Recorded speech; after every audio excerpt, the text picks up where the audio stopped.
Tupaniriza butereevu mu program Independence Night Special Program. Amanyi agange nze Prince Apollo. Ensonga za lukuŋŋaana lw'enjiri olw'ennaku z'omwezi 26 omwezi guno gwennyini mu mwaka 2025. Tubala nnaku 15 zokka okugenda mu Independence Night egenda okubeera ku kisaawe e Kololo. Bwe twogera ku Independence Night twogera ku lukuŋŋaana olugenda okuba nga lwe lusingayo obunene mu Eastern Central Africa. Luteeketeekeddwa aba House of Prayer Ministries International, omusumba Aloysius Bugingo nga yatukulembeddemu mu nteekateeka eyo. Nkwaniriza twogere ku butya bwe twongera okweteekateeka. Ekigambo kibadde ku buli omu bw'asobola okweteekateeka n'abeera ekitundu mu nteekateeka yennyini. Nja kutwala omukisa guno ku lw'ekisa kya Mukama mu puroguramu eno eri special nyanirize omusumba Aloysius Bugingo. Bwe twasemba okusinkana yali ayogera ku lukuŋŋaana luno nga bwe luli special, bwe lugenda okubeera olw'enjawulo. Musumba nsanyuse nnyo.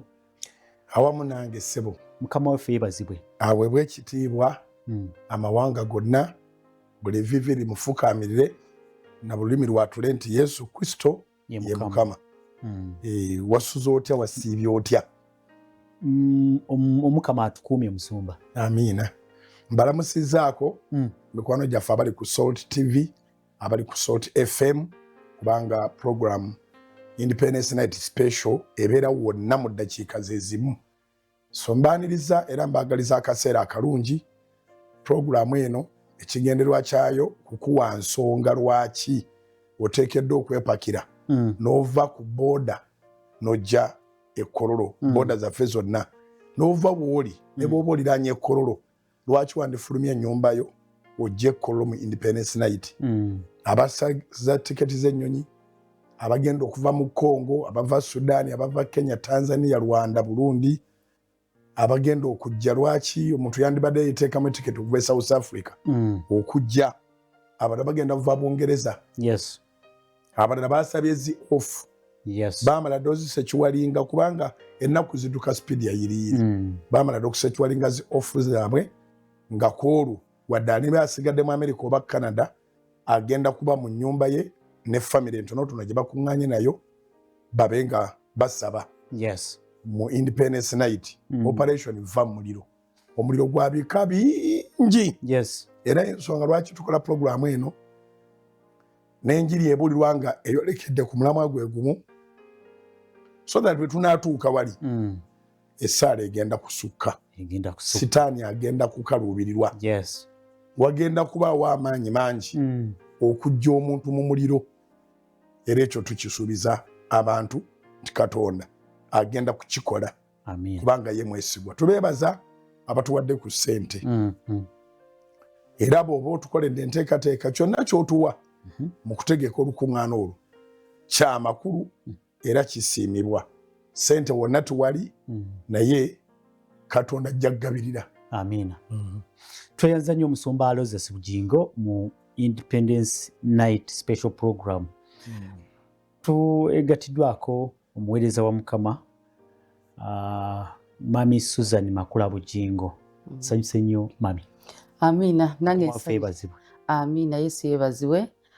Njagala okwebaza Katonda olw'omukisa guno n'ekisa kye kyatuwadde okubanga akkiriza tumuweereze mu biro byaffe, ate era n'okumwebaza okuba nti atuteekateekedde olunaku olwanga 26 okumusinkanirako mu kifo kyayawudde nti kati awo tugenda kuba tukuŋŋaana tumukoowole, tumusinze, tumutendereze kubanga eba package namba. So obwanga okyali mulamu, Katonda aba akuwadde omukisa okumunoonya, Katonda akuwadde omukisa okumusinza, okumutendereza. Olukuŋŋaana si nti kizibu kyokka kye kikuleeta. Buli lwe tukuŋŋaana tuba n'ekyokusabira Katonda nga kyatuwadde ekyokuva mu muliro, naye era n'ebirala bye twongerezaako kwe kubanga tukkiriza ne tulaga nti ye Katonda waffe, ne tumusinza. Kyobula mubaamu ettendo, mubaamu okusinza, mubeeramu obuweereza obulala obugenda mu maaso. n'okuyigirizibwa kubanga okuyigirizibwa kuno kyekiseera kye tuba tuwadde Katonda okwogera naffe. So wadde tugenda kwogera naye ate naye yennyini aba agenda kwogera naffe ng'ayita mu basumba ab'enjawulo abagenda okubeerayo kuva ku makya paka ku makya. Obudde obwo omuntu oyinza obulaba ng'obuwanvu naye ekyo kiraba olulaba ng'olunaku oluwanvu olw'ekisa kye tulimu kuva ku makya paka ku makya. Abantu abasinga bali babaddeko mu nsi etali eno eya Katonda omusamize asobola omutuuza mu ssaba ennaku 3 ng'ali bwereere. Omusamize asobola okuba ng'ali Tanzania ne bamugamba ekizibu ky'olina genda Tanzania nasitulirawo omuntu abeera Rubaga Emmengo n'atasobola genda Kololo naye omusamize wamugamba tugende Tanzania agenda. So ebintu bya Mukama kubanga waliwo ekisa tutera okuba nga tubitwala for granted. Olukuŋŋaana gye luli nja genda mu lulala nja genda olunaku olulala lw'osiyongera mu maaso okubonaabonaako naye ne sitaani ye tayongerayo olunaku lulala mu kubanga kunoonya kubanga agenda kutulugunya. So nkusaba oyawule akaseera ako nga bw'onooyawula akaseera nga bakugambye nti tugenda kumiitinga tulaba oba tunaakuwa omulimu. Kati ke kaseera k'ogenda okwawula okusinkana Katonda wo omuloopere oyogere naye omusabe omusinze ng'abakkiriza. Waliwo ate n'ekirala nti ffe abakkiriza buli lwe tukuŋŋaana oyinza okuba kati gwe nga omuliro gw'oyo gwe twogerako Katonda gwakulaze gwa nsi yo. Tuyingidde mu kiseera ekyakalulu ebintu ebimu bye tulina okusabira ennyo bwe musabe butayiika mu ggwanga lino. Omuntu oyinza okugamba nze omwana wange kasita tagenda kwekalakaasa twali tulabyeko kye bayita stray bullets twali tulabyeko ebintu ebikosa Kampala yonna bizinesi ne ziyimirira kubanga waliwo okwekalakaasa. So n'eggwanga lyaffe tuli mu kiseera ekituufu ekyokuliteeka mu maaso ga Mukama ne bannabyabufuzi baffe nabo tubeetaaga balamu. Famire zaabwe zirina kuba namu eggwanga okugenda mu maaso. Of course n'abakulembeze baffe ne security yennyini tulina ogisabira nti Mukama abawo obukkakkamu nti ne baba bali provoked baleke kuba oluusi nga bareacting ate n'abantu bennyini nabo babeere bakkakkamu nga bannansi. So ffenna tukuŋŋaane tusabe tusinze naye teri kinyiiza okusanga mu nsi endala ebweru nga batulaga nga abantu bakuŋŋaanye okusinza sitaani abantu bakuŋŋaanye simanyi Pride Month abasiyazi balage community nti we exist. Naffe waliwo okuŋŋaana kwe tukuŋŋaana tulage we exist ng'abakkiriza nti abantu ba Mukama mu ggwanga tukyalimu abantu ba Mukama mwetuli tumukoola mwetuli tumusinze eggwanga serious sitaani tujulire Mukama tuli bajulizi be ffe tujulira nti Mukama akola. Kale bwetu bwetandise program Independence Night Special program ku Salt TV Salt FM n'emikutu emirala gyonna egya Salt Media. Nze Principal Omusumba Roses Bugingo owuliriza Maama Susan Makulanga alina kyayogedde ekyokujulira Mukama okuvaayo ne tuteetiiririra ne tuteekwasakwasa ekiseera nga kino nga kituuse. Omuntu ateeka atya value mu by'ensi n'ateeka atya value mu busamize naye olunaku nga luno ate n'otalulabamu mugaso oba n'otalussa mu kitiibwa nga bwe kiri.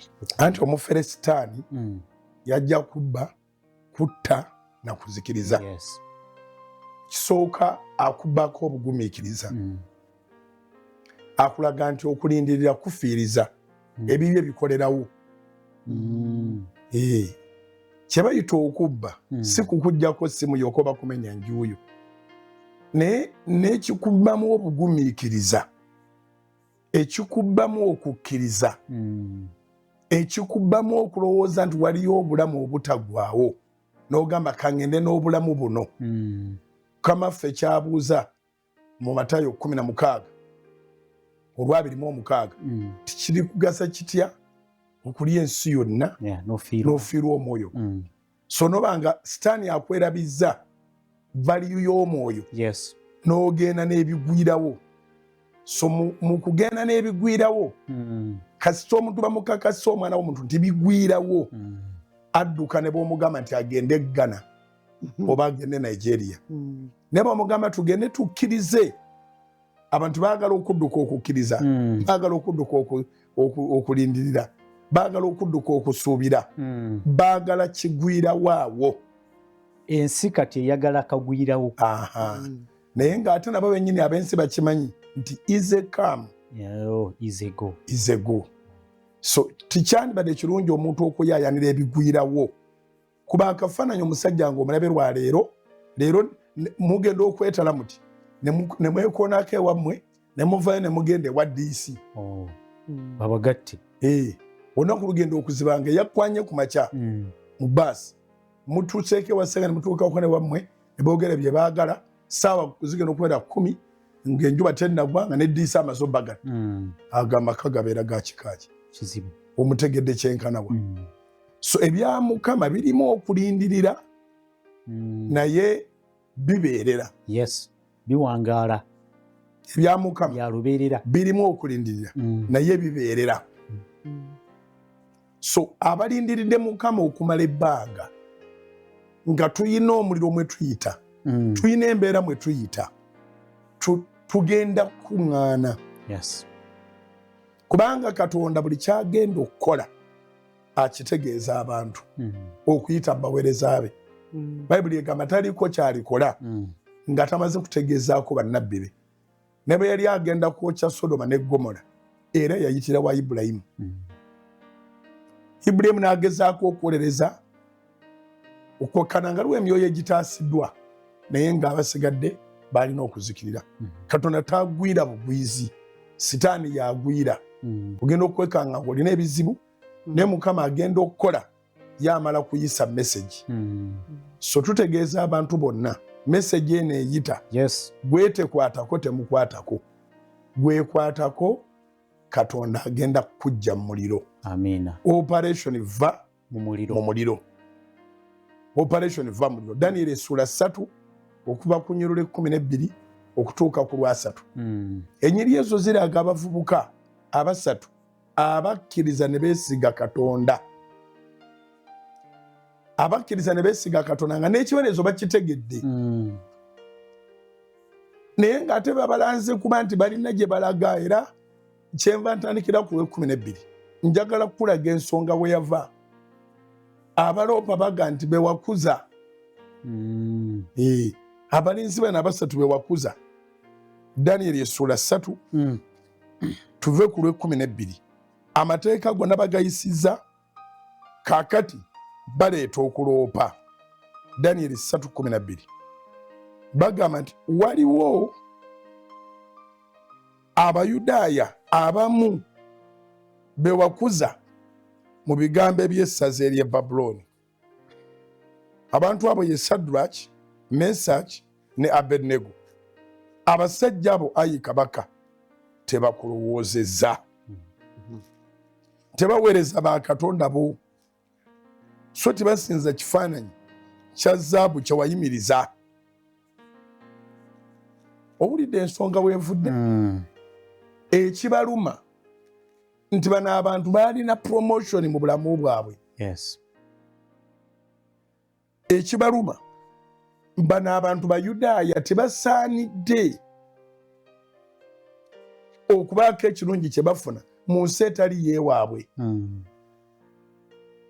ekibaluma bano abantu bafunye feva mu maaso ga kabaka si kintu kyangu nnyo okugamba nti kabaka w'ensi akumanyi personally so ne bwaba talina kigambo kye yakwogeddeko nga talina kye yakuwadde naye abakwetodde okumanya obumanya nti gwe kabaka w'ensi akumanyi bateebereza bingi ebigenda okubaawo abamu bakusanyukirako naye emitima gy'abantu mivundu nti abasinga obungi tebasanyuka wadde tebakulaga kati abatasanyuse bano basobola okusalawo okubako kye bakola ne kye bakola tekiba kyakuyamba relationship yo nakabaka kiba kyakutta relationship yo nakabaka tebakoma kukutta relationship yo nakabaka nawe bakwagaliza okufa kubanga tebamanyi oba gye bujja mu maaso musobola okuddamu ne mukolagana ne kabaka kyebava baleeta ekiteeso 1 to destroy your relationship with the king 2 to kill you to destroy you oveewo ogwomma nagwo guveewo naye twagala kutegeeza abantu nti eyakuteeka mu muliro ayinzayo obutagusimattuka ate gwe Katonda akukuumidde mu muliro. Era abaana bano bwe baaganira ddala okusinza ebifaananyi baabateeka mu muliro. Kabaka yaliwo alabe bwe banaazikirira, naye agenda okwekaliriza amaaso okwetegereza nga mwebali mu muliro, emiguwa gye baabataddeko gye gyakutuse, naye bo engoye zaabwe bazirina mu muliro, balimu n'owookuna. Era wano wenyini tusoma mu Daniel essula 3 Bayibuli egamba olwabirimu 4 awo Nabukadduneeza, Daniel 3:24, awo Nabukadduneeza kabaka n'alyoka yeewuunya, naye agwa n'agolokoka n'ayogera n'agamba abakungu be nti, tetusudde abasajja 3 nga basibiddwa wakati mu muliro? Ne baddamu ne bagamba kabaka nti, mazima ayi kabaka. N'addamu n'ayogera nti, laba, nze ndaba abasajja 4 nga basumuluddwa nga batambulira wakati mu muliro, so nga tebaliiko kabi, n'okufaanana kw'owookuna kulinga ng'omwana wa bakatonda. Tomunenya bw'aba tagamye nti kulinga ng'omwana wa Katonda. Yali amanyi misambwa, yali tategeera Katonda, yali amanyi majiini. So mu ngeri eyo yalowooza nti baana ba Katonda bano ab'oku nsi, naye nga omwana oyo alimu ali omu. Naye ebigambo bye tubitemaatema, agamba nti bali mu muliro batambula. Twagala kutegeeza abasajja n'abakazi abatuwuliriza nti abantu batambula nga bali mu muliro. Abantu basiba ettaayi nga bw'osibye ettaayi, naye ng'ettaayi eyo agisibye ng'amazima gennyini ennyumba ye baagitwala. Omuliro tegukugaana kutambula. Katonda alina engeri gy'akubeezaawo nga newankubadde oyita mu muliro okyaliwo okyatambula, naye ng'eyakuviirako gendayo Setaani yennyini yali amanyi n'eddakiika emu toogimaleewo. Olwa stress gwakutaddeko n'eddakiika toogimaleewo. Kati abakulaba abamu baagala nakwewolako, naye gwe gwayagala okwewolako olina omuliro omuwoyita. Naye Katonda akusustaininze. God has sustained you in the fire that you are going through. So buli muntu alina kwebuulira, mpita mu muliro gwa kika ki? Omuzinyi omuzadde kyayitamu ng'omwana talina registration, candidate nga registration zigwayo. Ennaku zandibadde zigwayo nga fiisi tewali. Emmere ne bweba weeri, naye olowoozaamu nga weebuuza tugenda kukola tutya omwana ono. Buli gw'ogamba agamba nange siri bulungi. So waliwo ffe kye tumanyi nti Katonda ayinza byonna. Bayibuli etulaga abantu bano abaaguuma ne bagumiikiriza ne bagaana okuvuunamira ebibumbe n'okusinza ebifaananyi. Waliwo abasajja n'abakazi bangi be twogera nabo kati nga yagaana okukwata ekkubo eddala. Yagaana okwonoona, yagaana okukolagana ne Sitaani, yagamba obanga Mungu bw'atyo bayangerera n'agenda bwentyo, naye sigenda kugenda kunoonya kubeerwa nga nfiirwa omwoyo gwange. So Katonda kati akutegekedde. Wagaana ogenda okubeerwa ng'ofiirwa omwoyo gwo, Katonda kati akutegekedde jangu ofune okubeerwa okuva eri Mukama. Sitaani atandika ekintu, Mukama n'akifundikira. Kyekyo tugenda maaso ne program omusumba Aloysius Bugingo, waali Mami Susan Makula Bugingo naye waali nze principal. Mami Susan, ekigambo kimu kyokka bibiri tugende mu kuwummulamu okwo. Omusumba ayogera ku kugumiikiriza. Ensi teyagala kugumiikiriza, baagala kagwirawo. Naye ate enkola za Katonda zirabika zeetaagisa okubeera omugumiikiriza.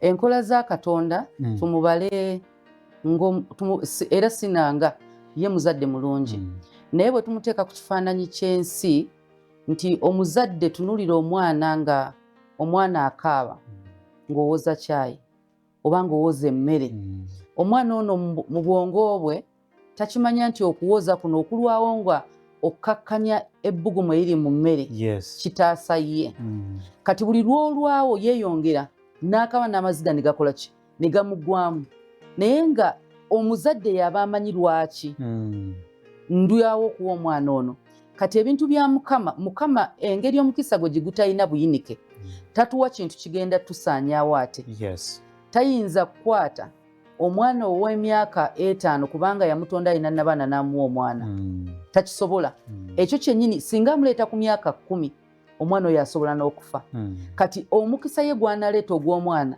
aguleetera omukyala ng'akuze ng'ali ready asobola okukuza omwana kati ne zino ensimbi direne mukama waabeerawo wakati nga tannatuwa asobola okuba nga ffe ffennyini bakyakolamu omulimu nze mukama atampa mwami ebbanga lyensabidde ebbanga lyensiibye ekibuzo kiri nti gwe oli ready okufuuka omukyala oba oyagala kukwase mutabani wo omutulugunye tonnabeera ready kati waliwo ebiseera nga mukama asooka tuteekateekera ekyo kyatuwa kigenda okujja nga kijjidde okuwa omukisa gwe gwakiwadde afuniramu ekitiibwa naye waliwo n'okulwawo kwa mukama ng'ayagala kwegulira kitiibwa mu kiseera ekituufu nga n'ekyamagero kati wetunuulira abakyala mu bayibuli abakyala abalwawo okuzaala abaana baabwe baali balina kugira mu mulembe ogwo olw'omulimu gwe balina okukola nti Samwiri yali alina okugira mu mulembe ng'agenda kujja mulembe ataafukeko Dawudi amafuta si nti agenda kuba wa myaka 3 si wa myaka 10 so time Katonda agibala agimanyi kino kigenda omukazi Elizabeth yalwawo okuzaala bw'osoma nti Yokaana bw'obikulirwa nti Yokaana ye yali alina okugulira Kristo ekkubo ye yali alina omubatiza kitegeeza Elizabeth yali alina okulwawo okuzaala paka Mariyamu ng'akuze Katonda awe Mariyamu omwana kyekiseera ate Elizabeth mwalina okuba nani ne Yokaana so era ogenda okulaba nti engeri za mukama okulwawo kuno ayina by'atadde mu plan nga birina kuba mu alignment bigira mu kiseera kyekimu bigenda kuwa omukisa agenda funa ekitiibwa teri kye yasuubiza kyatasobola kutuukiriza ffe tuyinza okuba tetunnabeera ready naye yennyini tusobola okuba nga tuli ready naye ng'ekitiibwa kyenkya mukama laba kisinga ekyaleero glory eyaleero gy'ogenda ofuna ejja kubeera awo abantu bayinza obutakitegeera n'akwongerayo nga buli omu kati agenda tutegeera nti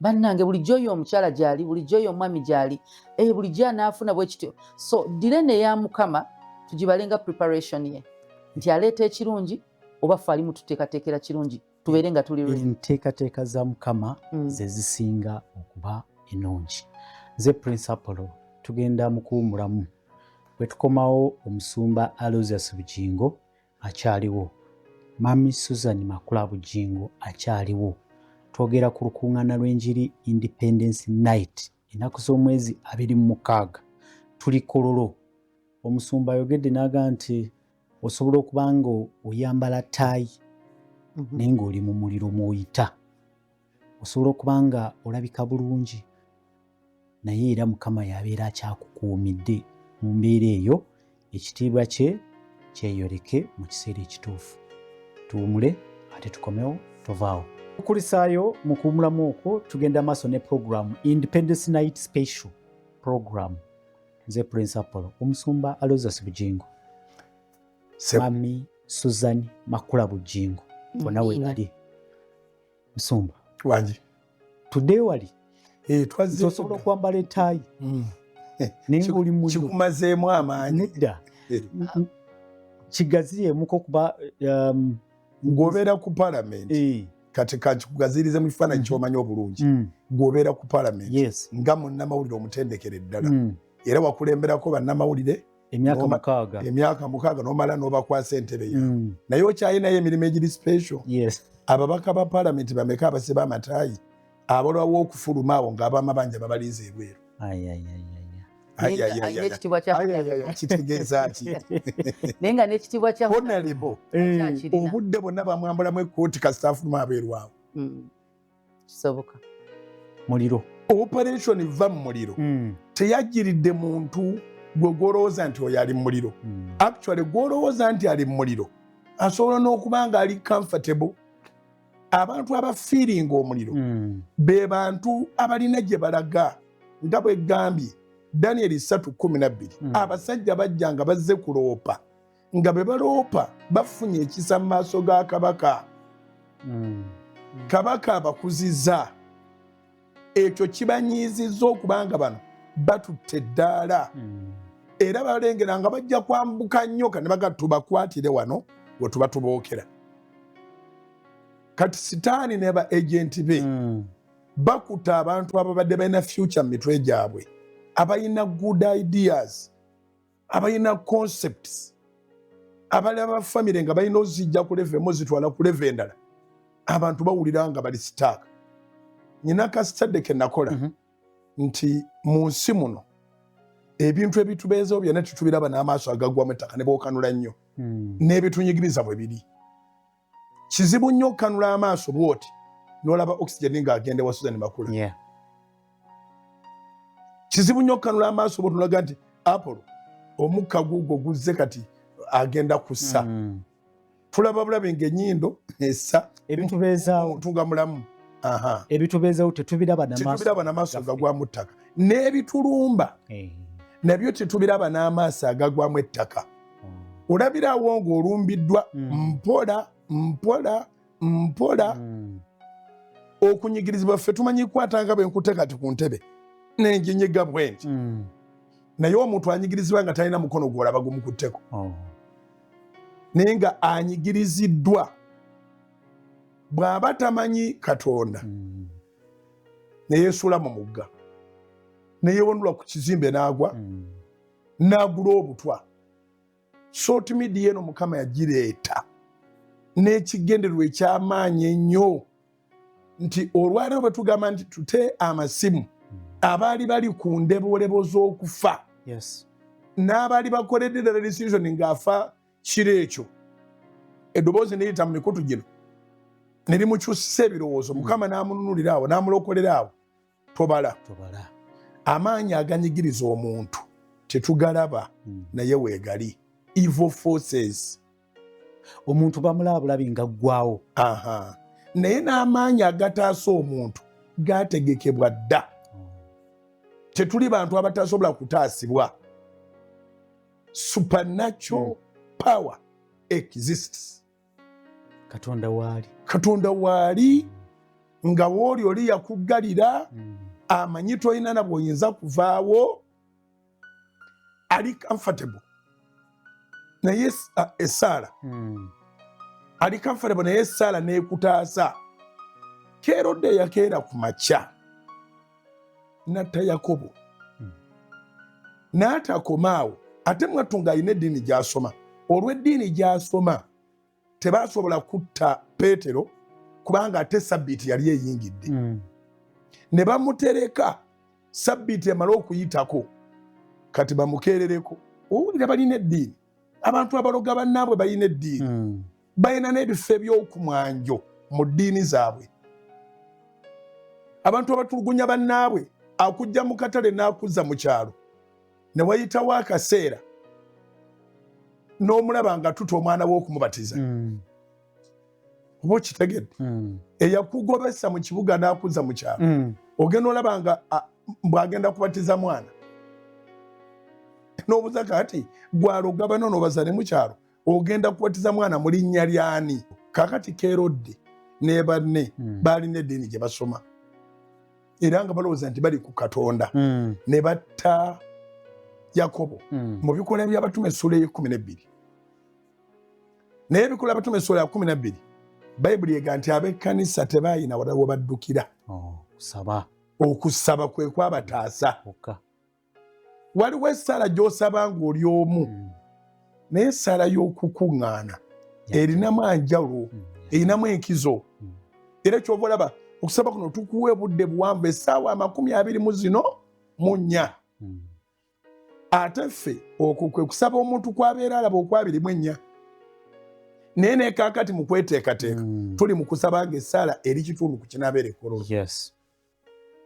Susan Makula Bujinga asaba osaba nsaba ekkanisa esaba tuli mu kisiibo nga twetegekera lunaku luli olunaku olwo Katonda alina byagenda okukola nga bivudde eno mabega nga tubyetegekera nga bivudde eno mabega nga tusonda amaanyi naye bwe tunaatuuka wali tojja kuba wekka ogenda kuba n'omwana wa Katonda ogenda kuba n'abooluganda nzikiriza nti abooluganda abakkiriza beziŋŋanamu amaanyi Shadrach Mesach n'Abenego buli omu yabuuzangamu ne tuyitawo nti tuyitawo ffenna tumalako okukuŋŋaana kigambo kizito nnyo nti mbeera nze mu ssaala Sunday nali nsabisa nagulanga Susan Makulu atudde ekyavaamu nayimuka nagulanga n'abala batuula ekyavaamu ne bayimuka nga tugoba omuzimu gwa Uziya bubi nnyo Uziya ateeka okufa kati wiiki eno tukwasaganyiza ekintu ekinyeni splitting family nekyavuwaza family naye tuli mu lugendo lw'ekkololo operation va muliro ogenda n'obeerawo ng'ennaku gy'olina eryegi lwaki omwana wa kitange ne mmange tetukwatagana lwaki omwana ne bw'oba olina abantu bangi nnyo abakwagala osigala weebuuza ono gwe mulina DNA y'emu wamukola ki wabeerawo ekyayitawo awo mu famire awo wabeerawo omulabe eyabayingirira kati omulabe eyabayingirira ne bwe mutwala mwerima mutubisooti nze mulimba essaala ewangula kati mu kukuŋŋaana kwe tugenda okukuŋŋaana embeera yonna gy'obadde oyitamu gye baakwagaliza we baakuteeka ne bamanya tojja kuvaawo baateeka Peetero mu kkomera sijja mwogerako bwogezi katumusome Bikola by'Abatume essuula ya 12 baateeka Peetero mu kkomera ne bamwongerako n'abasirikale nga ye civilian ate yandibadde civilian ne ali mu kkomera akumyewo basirikale 16 naye nga talina nakyayinza kukola kutula njegere ezimuliko Bayibuli egamba tutandikire ku lusooka Bikola by'Abatume essuula ya 12 the book of Acts chapter 12 mu biro ebyo kabaka Kerode n'agolokoka n'agola emikono okukola obubi abamu ab'omu kkanisa ako nako njiri nnene nnyo abantu bonna tebali mu kubonaabona nga bw'obonaabona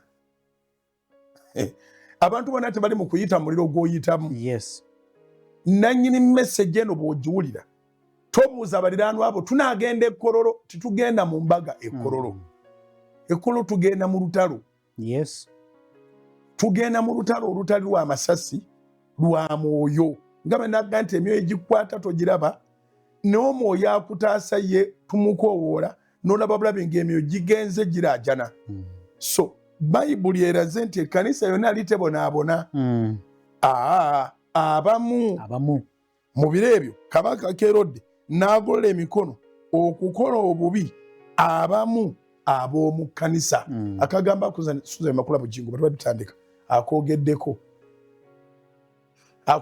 agambe nti abamu balowooza tebibakwatako mu kulonda gwoga nti omwana wange nange kenyini tujja kwegalira mu nnyumba kulonda bwe kulituuka tujja kukola shopping twegalire mu nnyumba ate tuliba tubaaki okusabira eggwanga n'otukutwala ng'ekikulu naye n'aga nti waaliwo ekigambo ekipya kye twawulira twakiwulira mu kalulu akawedde Streblets era ne wekitiibwa President Command in Chief yabuuza nti how did that consistently happen Streblets gabawugukako gatya kubanga omusirikale kyasinga okutendekebwa ye target then liva litakugota wabadde otargetingaani liryoke likube innocent civilian n'ebibaawo mpozi musumba okwongerezaako nti abantu abasinga balowooza ebintu ebibakwatako naye ate nga bibakwatako bw'oba ng'oli mu fumbo nga Katonda yakusasira n'akuwa buli kimu okirina n'essanyu olirina nga waliwo ababonaabona gw'olaba tebikwatako era gwe mu bufumbo olaba bala ne bwe batafumbirwa tekikwatako naye omwoyo bwe guyingira mu ggwanga gukwata kiringa muliro nti omuliro gukwata kibira tegukwata kibira mulundi gumu gugenda mpola mpola so bano bayinza okuba balina ebizibu oyo alina okusaba nti amaka ge sitaani yagayingiramu omuntu n'afumbirwa naye ne wabawo amaloboozi agagamba omusajja omukazi gwe wawasa teyasoma, omukazi gwe wawasa si wa ggwanga lyo, omukazi gwe wawasa tazaala. Ogenda olaba ebizibu byonna bitandika omwami wo we mwali museka we mwali mwagalanira kati atandise okyuka. Nga bw'olaba Musumba bayogedde nti bano baagenda ewa kabaka nga baloopa ba Shadrack. Kati waliyo abantu nga sitaani abakozesa ne bajja ne boogera n'abantu ne boogera n'omwami wo. Kati omwami naye atula natandika okugamba n'ekituufu kazi ono si wa ggwanga lyange ayinza okunkola bwati ne bwati. Kituufu omukazi teyasoma ayinza obutanyongerako. Kituufu omukazi tazaala nkuze naakola ntya. Kati ogenda olaba nga olutalo lutandika ewaka nga si gwe walutandika luliko gye luva luyina gye luva. Abalala mikwano gye gyogera n'abaami baabwe oba bakyala baabwe, abalala ogenda otuuka ku mulimu nga bayogedde ne mukama wo. Mukama wo ne batandika omulowoozesa nti kituufu togwanira promotion. Oyo bw'olaba bw'onoomuwa promotion kino na kino na kino na kino, oba bw'onoomuteekano ogenda olaba embeera etandika okukunyigiriza. Bwe basala omusala gwe batandika baagala otema abakozi gwe bata buli we batema abakozi gwe batema. So embeera tekosa bonna, naye ne bw'oba tekosebwa, nze neebaza Katonda nti nina omwami naye nina obuvunaanyizibwa bw'okusabira abalala. Abalala abakyala abalala bonna oba n'abaana abawala, naye ate nina obuvunaanyizibwa obw'okusabira abaana abanvaamu. Kubanga oyinza olowooza nti gw'oli bulungi. Nja kuwa ekyokulabirako bw'osoma mu Samwiri ekisooka mulimu omusajja eyaweereza Mukama Eli oba Eri. Eri bayi Katonda ayogera naye n'amulaga nti ye yali Katonda wa bataata be era baamuweereza mu nnyumba z'abataata be n'amulondamu. Naye n'amugamba mu nnyumba ye tagenda kulondamu kubanga abaana be babbanga ennyama mu yeekaalu. Kati Eri ye yali bulungi muweereza wa Mukama naye Katonda yakoma ku ye. Kati gw'oyinza okuba oyina essanyu, oyina ssente, oyina amaka, Katonda akubulesinze bw'otunula teri mali yonna yali ekoseddwa, oli sure abaana bo tebagenda kubanga baana ba Eri. Katonda n'agamba mu nnyumba yo sigenda kulondamu naye ngenda kusitula anjagala. N'asitula Samwiri mu yeekaalu atali mwana wa Eri naye ng'emirembe emabega zaalonda mu nnyumba. Kati omuzadde muyinza okulaba nge bw'otunula emabega temulabanga ku bwavu. Era nga weebuuza abantu babeerawo batya ne batalya kyaggulo, ne babulwa fiizi, ne babulwa engoye, omuntu n'abulwa n'emmotoka. Era ng'omuntu agamba ky'ogamba kituufu. Omuntu asobola okuba nga nusu lukumi lwali olunaku. Kituufu gye kiri ggwe olyokke. Naye bano abajja n'eby'abaana abalala bikukwatako, olina obuvunaanyizibwa bw'okuyintasidingira. Ekkanisa eno Musumba babadde asoma nti ekkanisa ogenda olaba we baakwata abaweereza, ekkanisa yalina obuvunaanyizibwa okuyimirira esabire bannaabwe. Bwe bakwata Peetero, gw'ani agambye si gwaddako. Era nze waliwo twali tunyuma Musumba ne mugamba kyanaku nnyo okusanga omusumba ng'asanyukira okubonabona kwa Pastor Bugingo. Gw'ani agambye ensi bw'ekuba Pastor Bugingo n'emumala bwe tekkwate eba president esetingiddwa. Oyina bukakafu ki? Oyina bukakafu ki nti embeera eno gwe togenda kikoma kwoli. So obaana ba neighbor bw'olaba tebasoma kikwatako. Kikwatako butereevu. Kikwatako nnyo kubanga ono atasomye. Omwana wa baawo bw'aba tasomye, gwe tugamba anti wengamba omwana wa baawo omuntu ajja kitegeera bulungi, beba step. Bw'aba tali bulungi era nga tasoma kikwatako directly. Lwaki? Abaana bano we bakula nga babo balina byonna nga bali tebaafuna. Bwe batabaloga babatta, bakula n'obujja, bakula n'obukyayi, bakula nga balina obusungu nga balaba taata yalabirira baali ffe teyatulabirira. Kati gwe omanyi otya nti bano abaana be bataafuuke balabe b'abaana bo. So tulina okuvaamu kiri nti tebinkwatako. Ekkanisa bw'eba yasituka mulembe gwa Peetero n'egamba tusabe, kino ekitandise gwe mulembe gwaffe, tusabe ekitandise abasajja baweddemu ekitiibwa mu mulembe gwaffe. Tusabe. Lwaki buli musajja avayo n'agamba nze saagala kuwasa? Ani agenda otwala abaana baffe abawala? Abavubuka bagamba nze ebyokuwasa guno omulembe, abana abakazi ba guno omulembe. Mulimu abakazi abato abalungi. Naye lwaki bano ababi babisse? So wabaawo spirit eyingidde mu generation ng'erina kukutulibwa. Abantu ba Mukama abategedde Mukama abo be yayita anti beyayita abantu ba Mukama bwe bakuŋŋaana ne beenenya awulira kati kitegeeza tulina okuŋŋaana nga gurupu. Musumba abadde agamba nti waliwo okuŋŋaana nga si kwa muntu omu kwa gurupu, agambe abaana bange bakuŋŋaanye baŋŋamba ki. Tukole ekyokulabirako mu nsi. Singa omuntu omu agenda ku palamenti ne yeekalakaasa olw'enguudo embi, ani amuwa attention? Bayinza n'obutamufaako. Singa abantu basituka, abantu omutwalo mulamba mu Kampala ne balumba palamenti, kiba kirala ate. Ndowooza olaba ono of course buli omu ajjaga munnange mu Kampala baddeyo okwekalakaasa, waliwo omuntu eyagenze ku palamenti ne waliwo okuŋŋaana okugolokosa eggulu ng'amaloboozi g'abantu be ga kkanisa nti eggulu lyonna ligamba ki ekigenda mu maaso. Ye gathering eno ennene bw'ebeera. Tusitukuŋŋaane night ennaku z'omwezi 26 omwezi guno gwennyini gye tugenda okuŋŋaanira. Neeyanziza nnyo Mami Susan Makula Bugingo. Pastor Bugingo obadde olinawo okutte wennyini. Era njagadde mpulirize revelation ye abijjeyo bulungi nnyo. Ewaffe Buddu e Masaka waliwo yaŋŋaana naye gwe tosobola kumaliza programu oba njeri nga toyogedde omuto gy'amanyi. Kandi sinzaga nti ewaffe egindi gy'essaakuli naye waffe Buddu e Masaka nakula mpulira bagamba ky'omuliraano kyakabenje nnyo okulira nga nebawo ennyumba ekutta omuliro gwe n'otuninga TV noga tebikwatako. So kyabadde agamba abantu abalowooza nti bali bulungi tebandirize kumala kubeera bubi. Nammwe abasoma mugamba nti prevention is better than cure. Naye ekyogedde Musumba mu kyandikibwa ky'osoose okusoma ekya Shadrach, Meshach ne Abednego baali bamaze okufuna promotion nga bali bulungi, baaliko eddaala olw'edde lye baali batuuseeko. So tebaali bubi. Omuliro okujja gwabasanga nga bali olw'edde balina we batuuse. Era bw'oba owuliriza actually promotion nga bw'oyogedde era ye yavaako omuliro butereevu. Musumba ne Yobu Sitaani ensonga ze yawa Katonda yamugamba ku by'omuwadde si by'omuwadde byokka n'obukuumi bwokka bwe yali alina. Like bye yalina byakwasa Sitaani obujja. So tosolaga nti nze ndi bulungi. Alinawo ky'olina. Alina olugendo gwe wekka Sitaani gwe gwasetingidde omuliro. Ate naawe atalinawo ky'olina era nga tolina lugendo teweeyibala nti Sitaani talina muliro gwakusetingidde. Olwedde oli mu muliro. Olwedde mwoli mu muliro. Olwedde mwoli mu muliro. Toplaninga kugula ploti, ebyennyumba okuzimba wabivaako, ebyokuwasa wabivaako, n'ebyokunoonya ssente wabivaako. That is hell enough. Oli mu muliro.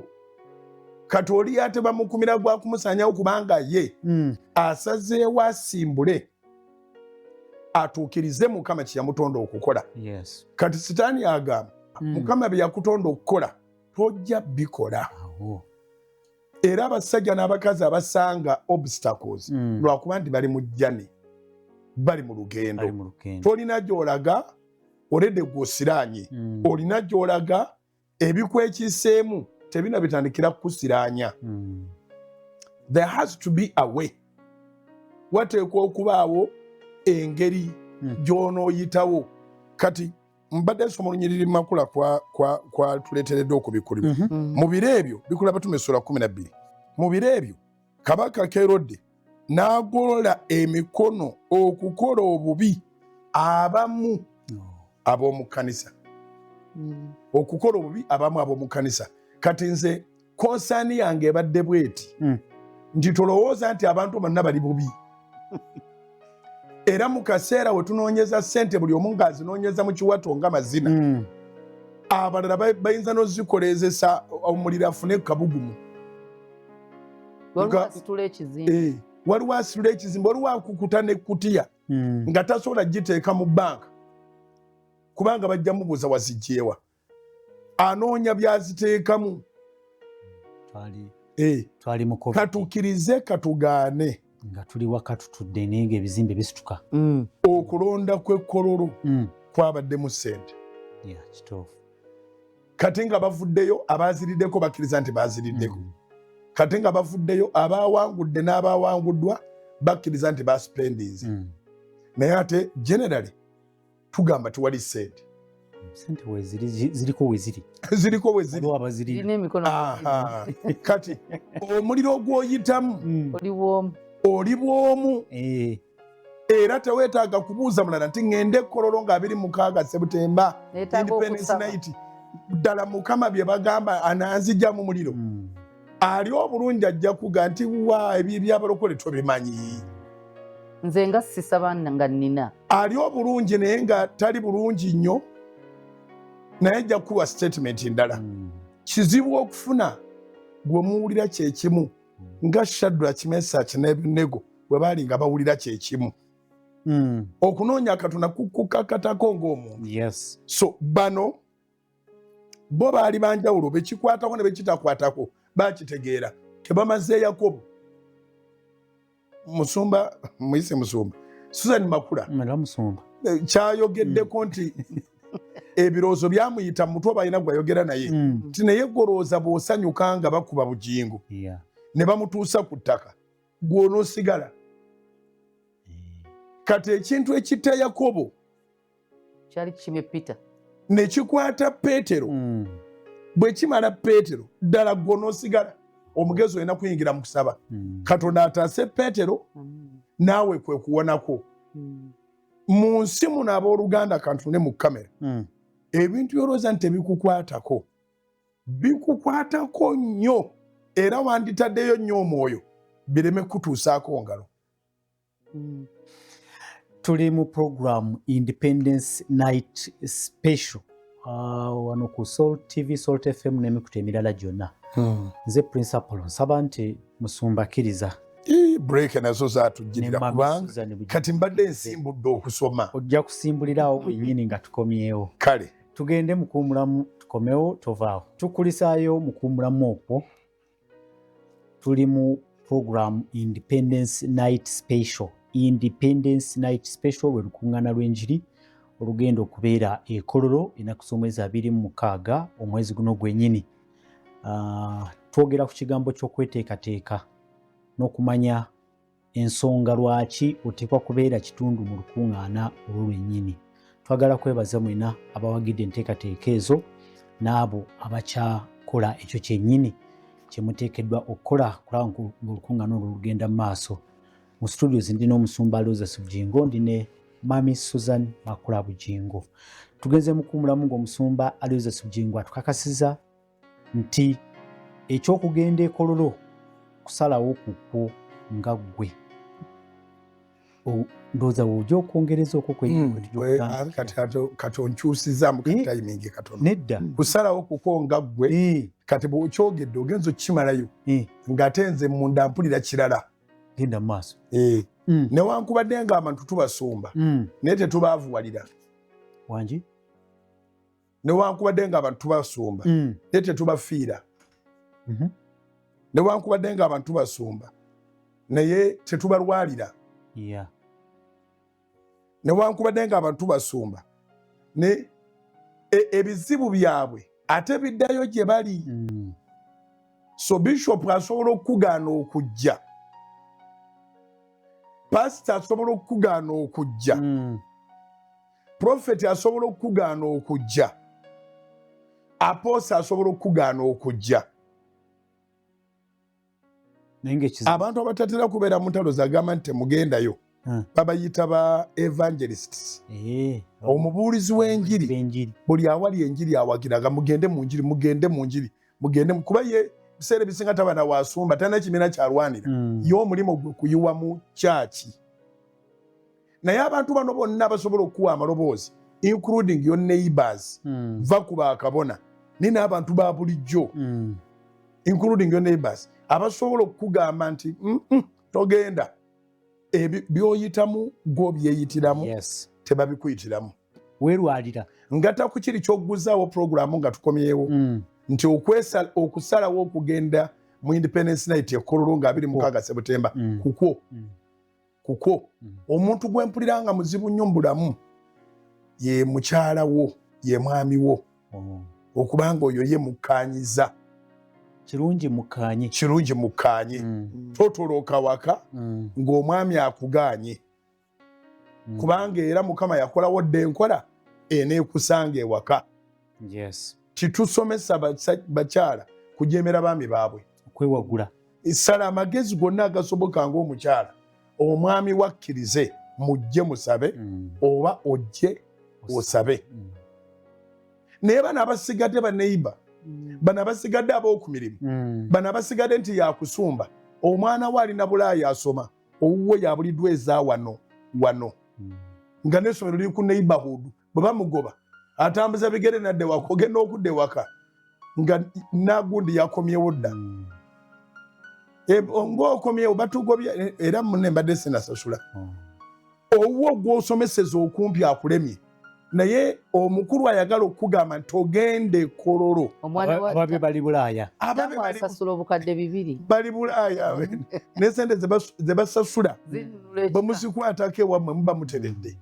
So eno embeera y'okuva mu muliro yakwebeereramu ikoserangwe gy'ennaku zino. Mpuliramu engeri ya lweya lwa Munyindo. Olujja weka Gundi Musumba ne mwami Apollo tuyina genda okunemesa okusoma kale genda yitawo yitawo soko yitewo ebimu bizze kubanga twebaza Katonda waliwo ekkanisa nga zikola omulimu gwa Mukama. Yes. Naye tuyina ekkanisa tuyinamu obunafu bwe tuzze tutandika okwambala. Obunafu buno buzimbibwa kkanisa, buzimbibwa bakulembeze nti oli omuntu atuula munyumba naye TV kweri nja kusabira ku TV. Omuntu TV eyo yateekebwawo eri omuntu yenna atalina busobozi saanafuye n'ogamba nti siina gagenda sikyewulira kandabire ku TV. Radio yateekebwawo omuntu ayinza n'okuba ng'ali eyo budaddiri nga talina na transport amuleeta n'agamba Mukama kati okukkiriza kwe kulala. Ne wabaawo omuntu ng'alina kusituka agobere Kristo gy'alaga. Waliwo ennyimba ze tuyimba mu kyakyo n'agamba nti n'agendanga naye waliwo ogenda n'Yesu ng'ogamba nti nja mugoberera kyalagira kyenkola. Ne wabaawo nti Yesu we bamugamba nti ali wano wendaga. Mu Bayibuli tulaba Yesu ng'atambula. Waliwo abaali abalwadde ne basanga wabasanze. Ne wabaawo abagoberera Yesu abaamunoonya omukazi ow'ekikulukuto yanoonya Yesu kubanga amagulu yagalina ng'asobola otambula. Ate omulema ye Yesu amusanga waali ali ku kitanda bamumuleetera. Ne wabaawo afudde bamugamba afudde jangu omukole ki omuzuukize. Kati Katonda bw'aba akusaasidde ng'akuwadde buli kimu, faith yo si y'emu. Totwala kukkiriza kwa muntu ali ku kitanda mundaba n'oli tagenza ali ku TV nange kansabire ku TV. Ekirala obunafu obuli mu kyaki mulembe omulala ogubatandise ozzaala gwe mulembe gw'obba wa transport mujje musabe. Tusindise baasi. Nze sikikkiririzangamu wadde oyina okkeera ku makya waliwo ebintu byebiraga nti kati okkiriza Kristo n'okwata ku kikumi kyo ne weetegeka n'olinnya emmotoka n'ogenda mu kyaki. Nina gwe nabadde ngamba ne mga tetusomba muntu lwaki tetuyina kalango ke twagala kola ka namba z'abantu bangi tetuyina kye tubasuubulamu tetuyina gye bazungu gye tubatwala. So twagala omuntu atekinge the step of faith ng'akozesa olukumi lwe agaye Mukama natambula n'enzija nga nkunoonya. N'ebino ebyokwagala omuntu asombebwe omale otuuke. Ninako omukyala gwe twali twogera naye n'agamba waliwo omusumba eyajjayo ewaffe n'atusomba n'atwala ku lukuŋŋaana kyokka ne batatuwa kya misana ndowooza owulira. Bantu bw'omusomba oba olina okufuna ne batatuzaayo. Exactly. Ne ŋŋamba tolaba nti gwe munafu bakunoonyeze Katonda bakwegayirira ofune okusoma. Mami Susan waliwo enzikiriza ogimanyi ne pastor agimanyi ey'abantu abatwala okukkiriza ku ddaala eddala n'ava ku nsalo ey'e Rwanda oba Rwanda n'atambula n'ekigere paka n'agenda Namugongo. obulokole tugaane tukkirize enzikiriza si yakukweka nayo eyo level yakukkiriza eyo level yakukkiriza kunene n'omuntu n'azimba ebigere n'atuuka nga Katonda atunulidde butunulizi kukkiriza kwe n'amugamba owongezeddwa lwakukkiriza bafiiridde ne bateekawo ebijjukizo ndowooza n'emmotoka ziyinza okuba zandyagadde okubasitulako mu kkubo era okuddeyo bali ne bagala nedda era balinnya kuddayo naye waliwo okuno okkiza kwagamba kantambule naye gwe omulokole olinze abalokole balinnya baasi zibakime waliwo ekisa ekyo kye tulina kye twebaliza Mukama naye kye bazannyiddemu nti obwo babuyita laziness mu church nja kuwa ekyokulabirako ekirala obunafu bwe tuyina omuntu asobola okugaana okujja okusaba n'agamba eyo kwaya temanyi kuyimba kuva ddi nga kwaya ya church be bakiyaliida bo mu kusaba nga Katonda yagamba kwaya mukiyalinga abantu bange mbakolere abo si bakiyaliida ng'onoonya Mukama bw'aba tamanyi kuyimba gwe bibyo yimbira Mukama yimba bibyo anti kati waliyo muyimbi ki weetaaga kiyalidde okuva mu kizibu ebigenderwa kye bayita obunafu intentions zimatalinga waliwo abagenda mu church to be entertained yes nga yandibadde agenda mu theatre oba mu comedy store kati ng'alina ogenda mu church gye bagenda okukola acrobatics alina ogenda mu church gye bagenda okubanga okuleeta omuyimba ow'amaanyi agenda mu lukuŋŋaana lwa luyimba ebyo bwe bityo byonna naye nze njala okusaminga bye mwogedde nga konsaniyamu eri ku bantu abalowooza tibagenda kubasitula babatwale babateeke ne ku church bawowe n'ekyemisana bw'otuba wakyamisana nga twabaleese oba mubi naye ekibuuzo kyange kyensaba buli ali eyalowooza nti bandibadde bamusomba okugenda mu lukuŋŋaana okuwona ebizibu bye njagala ekibuuzo kimu omuntu akyanukule ssabo lyawa lyojjukira mu byafaayo eryaweereza entambula y'abagenda okusamira era njagala kubuuza abasumba abapakira abantu ababasomba abatambuza omuzibaasi kwata transport oleetayo abantu 10 ddala sitaani asobola okutuula ababe ne beereeta Katonda n'aba nga yagenda obbanoonya ojja kuŋŋamba nti Yesu yagamba najja kunoonya naye yajja kunoonya abo abaagala era tavanga ku principles za Katonda kubanga era ye Katonda Katonda ga njagala abo abanjagala nabo abanyiikira okunnoonya balindaba okunoonya kwa Katonda kukasuka kigambo bwe kituuka gy'oli weereete bw'owulira nga oyagala so sitaani ng'akyatudde mu masabo ge nga buli amwagala ajja kutambula olugendo alutindigge anoonyezeeko n'esaddaaka ekkanisa yandibadde eddamu amagezi osula mu stenseni ng'empewo ekufuuwa naye njagala kugamba nti nzireyo ku kyapolo twakomeo mu kitundu kino nga yenda kusoma bayibuli Apolo najjala statement nti okujja kukakata kugwa okusalawo kwo kiruma ggwe kubanga gwe kiruma gw'omanyi bwe kiruma ekisinga okwewuunyisa Mukama kinsudde mu bwongo nti akugamba bishopu oba yenna mu tayito gy'alimu nti togenda sitole yonna ebyabadde yagirina akugamba togenda sitole yonna ey'ebyabaddeyo agirina era singa osukka ku kigambo kye n'ojja tobeera mabega beera mu maaso ajja nakukubira essimu ng'okyali ku lukuŋŋaana ojja genda okebera nga Apostle Yakobo oba bishopu nga tatanjagaza ki wamaze n'ogenda ku lukuŋŋaana naye kwali babeerako kwali naye kwali wabula gwe gw'atayagala obeereko kubanga tosobola kuŋŋamba nti abeera kuli nga critical nga aliko nga bacritics bwe babeera nga talina kyatoola kubanga ffenna tulina ebizibu ogenda okulya nga musumba bujinga akutte essaala ey'amaanyi bw'obadde kuli ng'oketta bani abagenza ekololo ogenda okulira nga haniya yakusimba okuva obwedda omusajja amutuuseeko ndagira haniya mulagira akutte ogenda okulira nga ekintu kimuvinga ng'okwatawo kyokka ate wabadde ogaana abantu n'olwekyo n'akugaana waliwo omusajja yajjanga ku Kanani okwo nakati akyajja kati ajja kyere musiraamu alina omuzikiti gw'asumba imaamu nkwise kusumba kwa ye language gyentegeera simanyi oba imaamu aba imaamisa omuzikiti oba bagusumba naye bamutuuza mu kakiiko k'abayimaamu bonna nga bamulaba ajjanga n'abeera ku kanani omusiraamu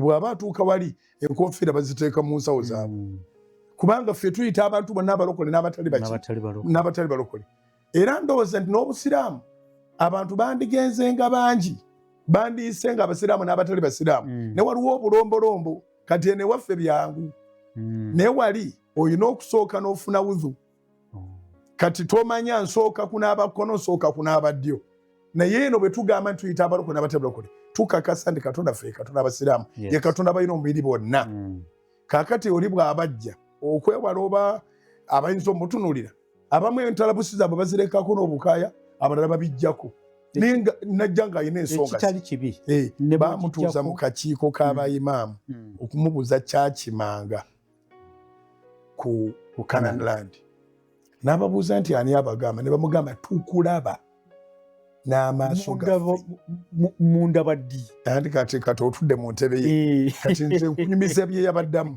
n'abagamba mundabira ku ki TV n'ababuuza nti waliwo aya gye musobola okuleeta ng'eyagenze neyalabidde ku TV banjawulo yabamala kuba naawe waparticipatingidde ku TV era wasobodde okunootinga nti imaamu gundi gyali n'abagamba nze nyina ebizibu byange ebyange entuuka gye geeserera mmwe ebyammwe ndowooza biggwerawo ku TV omusajja taŋŋambangako nti nsira ndokoke nze ŋŋendayo byange mwandaba nga nvuddeyo okulokoka so nyongera okukatiza kiri kye watandise nakyo bwekiba nga tekyewamba puroguramu yonna okujja obuyinza gwa bulina olina ate ekyoyongerezaako nti weerwalira nga ggwe tewali akulwalira tewali agenda era endwadde zo ggwe gwe zitta weefiira weeyavuwalira weeyitira mu muliro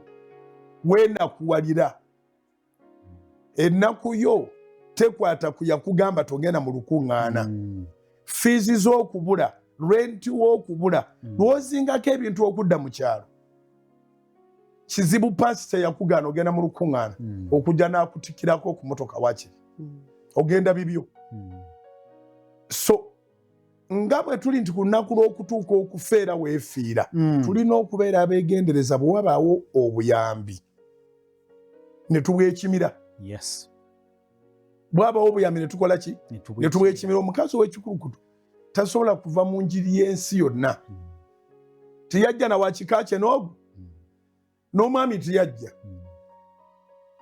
n'abaana tibajja kyali kiruma ye n'ab'oku kyalo tibajja mu lukuŋŋaana tewaliwo agamba nti yali amumanyi naye yasalawo n'awaguza n'agamba ne bwe nnaakoma obukomi ku kyambalo ky'omusajja ono gwe mpuliddeko kubanga bayibuli egamba bwe yawulira ebigambo bya Yesu n'asalawo era bangi bawonyezebwa lwakuwulira kigambo nga bwe twogera olwaleero n'agamba sigendangayo kaŋŋendeyo ogusooka n'atatawaana kwogerayoogera n'abantu bangi tuzze tusomesebwa okubaako bye twesigaliza mu bye weesigaliza engeri gy'onoonyamu Katonda gyesigalize kikulu nnyo kyewunyisa nnyo nti omuntu aloga emizigo gyonna n'agimalawo nga tayogera nti ŋŋenda mu ssabo naye nga buli lwafuluma waba ne gwagenza okuloga naye ate agenda okusaba olw'okuba nti okusaba tikukwasa nsonyi ekyalo kyonna n'okibulira kangende kamala ogendako ekkololo eno kamala ŋŋenda kololo olweggulo no ŋŋenda kololo kamala ogendako ekkololo eno sirikako kololo togendera kyalo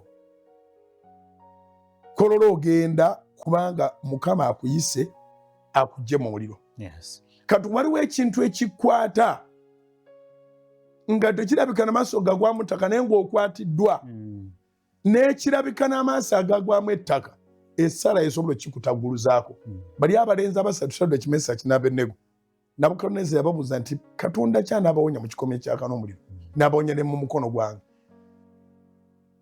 bano abaabikola batuma essula y'e12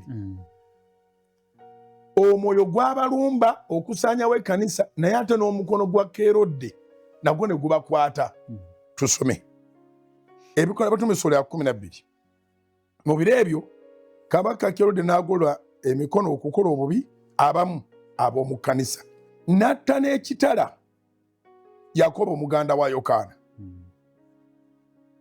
Awo bwe yalaba Abayudaaya nga bakisiimye ne yeeyongera okukwata ne Peetero. You can imagine engeri gye basiima okufa kw'omuweereza.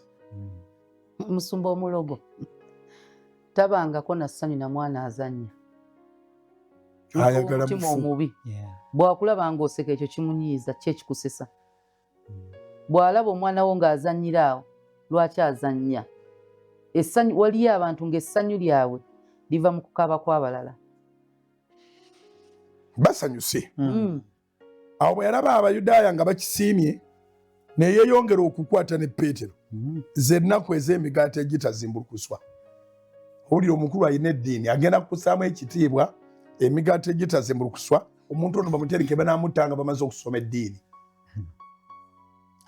Bwe yamala okumukwata n'amukwasa n'amussa mu kkomera n'amuwaayo eri abaserikale 16 bakuuma Peetero atamanyi wadde Kalati ate musajja mukadde. Kuba ojjukira mu bayigirizwa ba Mukama waffe Yesu Peetero yali musajja mukulu ddala. N'amuwaayo eri abaserikale 16 okumukuuma kinnabana ng'ayagala okumutwala mu maaso g'abantu okuyitako nga kuwedde. Okuyitako ddiini nnamba. Awo Peetero n'akumirwa mu kkomera naye ab'ekkanisa ne banyiikiranga akagambako kakulu. Asoma naffe kamaakingi buli kyokola ng'onyiikira kijja kukuwa empeera. Naye ab'ekkanisa ne banyiikiranga okumusabira eri Katonda. Kuba kati eyagolokose yasinga obuyinza mu ggwanga. Kati ogenda kusaba wa? Naye buli alowooza nti wa kitalo waggulu we waliyo Katonda. Onoonyanga Katonda. Kunaku Kerode yali ayagala okumutwalayo mu kiro ekyo, Peetero yali nga yeebase wakati w'abaserikale 2 ng'asibiddwa n'enjegere 2. Abakuumi baali ku luggi nga bakuuma ekkomera. Laba malayika wa Mukama n'ayingira waali okutangaala ne kujjula ekisenge, n'akuba Peetero mu mbiriizi n'amuzuukusa ng'agamba nti imuuka mangu. Enjegere ne ziva ku mikono ne zigwa, n'anyiga Saala. Ono nno si yasaba, waliyo abalala abasaba. Ye yakkiriza nti agenda kufa. Kitegeeza tusobola okusabira abalala ne bawona nga babadde nabo beevuddemu nga ekiriwo omuliro gubatadde ku ttaka. Malayika n'amugamba nti weesibe oyambale engatto zo. N'akola bw'atyo, n'amugamba nti yambala ekyambalo kyo ongoberere. N'afuluma n'amugoberera, so teyamanya nga by'amazima malayika byakoze, naye yalowooza nti alabye okwolesebwa. Bwe baayita ku bakuumi abasookerwako n'abakuumi abookubiri ne batuuka ku luggi olw'ekyuma oluyitibwako okutuuka mu kibuga, ne lubaggukirawo lwokka, ng'emaanyi gali agakka olw'essaala. Nagambye nti mu nsi mulimu amaanyi ga mirundi ng'esatu. Amaanyi ge tussizaako ne tubeera balamu, amaanyi agatukwata n'obulwa emirembe nga bakulooza oba olina sitaani akulumbye olw'enkulaakulana, n'amaanyi agakutaasa gonna tugalaba. Gonna tewali golaba n'amaaso gagwamu ttaka naye weegali. Bwe baayita ku bakuumi abasookerwako n'abookubiri, oluggi olw'ekyuma oluyitibwako okutuuka mu kibuga ne lubaggukirawo lwokka, ne bafuluma ne bayita mu kkubo limu. Amangu ago malayika n'amuleka. Mulimu guwedde. Peetero bwe yeddamu n'agamba nti kaakano ntegedde mazima nga Mukama waffe atumya malayika n'anziggya mu mukono gwa Kerode 1 ne mu kusuubira kwonna okw'eggwanga ly'Abayudaaya olw' 17 omuvaalu maakingi. Peetero bwe yeddamu n'agamba nti kaakano ntegedde mazima nga Mukama waffe atumye malayika n'anziggya mu mukono gwa Kerode omukono gwa Kerode muliro gwennyini. Waliwo omuntu eyeetaaga okujja okusaba nga 26 September Independence Night. Tuli mu build up olw'okutaano lwa wiiki eno night play ey'amaanyi ennyo ku Canaanland.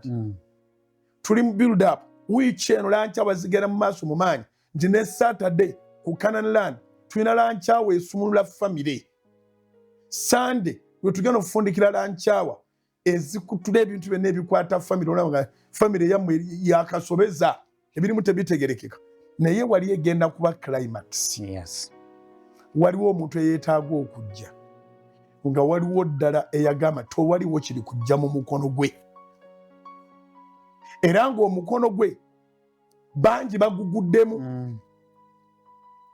Bangi bagudde mu mbiize za Kerode, naye ogenda kuba n'obujulizi bwa mirundi at least 2. One, okuwona mu mukono gw'omubi eyakukolereza omuliro. 2, okuwona mu kusuubira kw'abantu bonna ab'emitima emibi. Abantu b'emitima emibi basuubira ebintu bingi, bino bye tuwulira mu nnaku zino nga boogera, it will end in tears. Eŋŋombe embi etambula ne beetegereza day 1, ne beetegereza week 1, ne beetegereza month 1, ne beetegereza year 1, nga bye baali baagala bye basuubira ne batandika okutondoka. Eyali ayagala mwawukane mu bufumbo bwammwe afa takirabye, n'asigalawo naye n'afa nga takirabye, n'abasigalawo ne bafa bonna nga tebakirabye. Omusajja yawa obujulizi n'agamba mazima ddala ntegedde nga Mukama waffe atumye malayika n'amponya mu mukono gwa Kerode gwe ndabye nti alina basse, yasse Yakobo, bye tugenda okuwona. Omuliro guno gwe bakuma si buli omuntu aguvaamu, era bagenda okukuma omuliro bakusuule mu muliro. Ekyo ky'oyitamu akikuyisaamu alina be yakiyisaamu ne batadda ngulu. Naye ggwe oli namukisa owulira amawulire gano ag'obulokozi, ag'enjiri, aga Kristo, agagenda okuyamba. Toli wala n'amaanyi ga Katonda, but avail yourself. Beerawo olw'ekumi lukulu nnyo. Peetero bwe yeddamu amakulu gaakyo nti yali yeevuddemu. kye bava bali bamusabira nga ye takyakola ki. Waliwo akaseera nga gwe tokyasaba. Nga takyasaba. Waliwo akaseera nga gwe tokyasaba. Ebirowoozo byonna nga bigamba ani anaasigaza akayumba kange, ani anaasigaza kino oba kiri. Ebirowoozo byo nga byatandise era n'ogenda ne bw'ozibiriza olaba abamalayika nga bakukimyeko, olaba abantu baabafa edda nga bagamba jangu tubeere eno, Mukama n'akugjayo n'akuwonya. Abasajja bali mu Makko essula 2 beetikka omusajja yali aweddeyo baamutwala banna. Era neebuuza bano abasomba abantu obatwala mu nkuŋŋaana bo basoma nnyiriri ki? Baamutwala banna ate n'okutuukayo nga si byangu. Osobola okujja ku lukuŋŋaana security n'ekutawaanya n'ogirabikira bubi kubanga oliko ekisiraani ekikulondoola. Sitaani alwana olekagenda mu kifo kye. Osobola okujja ne baga naye ggwe oli mubbi ne bakutuuza somewhere, tewejjusa kujja. Teweevuma, tokyuka kuddayo. Bano abasajja abajja mu Makko essula 2 baakozesa bulimi oluwegayirira ne babavuma ne bagamba twakalaba mulina omulwadde akoozimbye agenda afe. Bayibuli egamba ne babaziiza tebasobola kulaba we bayita okutuuka wali Yesu. Naye bajja bamaliridde nti ono omuntu ateekwa okuwona. Tutambudde olugendo, ffe twepakidde, tumwetisse, ateekwa okuwona. Bayibuli egamba ne bakuba ekituli waggulu ne bamusiza ku kitanda kwe yali agalamidde nga bateeba Yesu waali. Makko essula 2.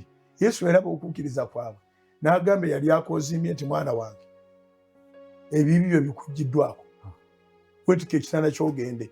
Abali mu kkanisa mwennyini abantu bosobola okusanga ku lukuŋŋaana ne balaga emitima gye balina, era weegendereze omutima gwo. Abali mu kukuŋŋaana abali munda abajjuzza Yesu waali abamwetoolodde, obusungu ne bubakwata. Makko essula 2.